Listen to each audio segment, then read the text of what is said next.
ஊர்லேருந்து நம்ம தான் சென்னைக்கு காரில் வந்திருக்கோமே. கார் இருக்குல்ல, எங்கேயாவது நைட்டு டின்னருக்கு கொஞ்சம் அவுட்டரில் போய்ட்டு அப்படியே சாப்பிட்டு வரலான்னு சொல்லிட்டு கார் எடுத்துகிட்டு அப்படியே கிளம்புனேன். நாங்கள் இருக்கிறத இந்த மகேந்திரா வேர்ல்டு சிட்டின்னு சொல்லிட்டு சென்னை. அங்கே போகிறப்ப பார்த்திங்கன்னா கடைகள்லாம் ஏகப்பட்ட கடைகள்லாம் இருக்கும். நிறைய ஹோட்டல் இருக்கும். ஒவ்வொரு ஸ்டேட் வைஸ் ஹோட்டலு. ஹிந்திக்காரங்களுக்கு தனி ஹோட்டல், தமிழ்காரங்களுக்கு ஒரு ஹோட்டலு, கேரளாக்காரங்களுக்கு ஒரு ஹோட்டலு. எந்த ஹோட்டல் செலெக்ஷன் பண்ணுறதுனே தெரியாது. அந்த அளவுக்கு ஹோட்டல்ஸ் நிறையா இருக்கும். என் கண்ணில் பட்டது பச்சை மாங்கா அப்படின்னு சொல்லிட்டு ஒரு டிஃப்ரெண்ட்டான பேர் உள்ள ஒரு ஹோட்டலு. அது ஒரு கேரளா ஸ்டைல் உள்ள ஹோட்டலு.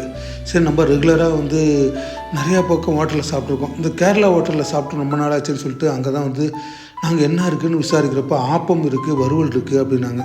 இந்த ஆப்பம் சுடுறது பார்த்திங்கன்னா அவ்வளோ அழகாக இருக்கும் அவங்க சரி, ரெகுலராக பிரியாணி இந்த மாதிரி சாப்பிட்றதுக்கு நம்ம ஒரு ஆப்பம் ட்ரை பண்ணலான்னு சொல்லிட்டு ஆப்பம் சாப்பிட்டோம். அதுக்கு தகுந்த வறுவல், கிரேவி. அந்த வறுவல் செம்ம டேஸ்ட். நான் எதிர்பார்க்கவே இல்லை.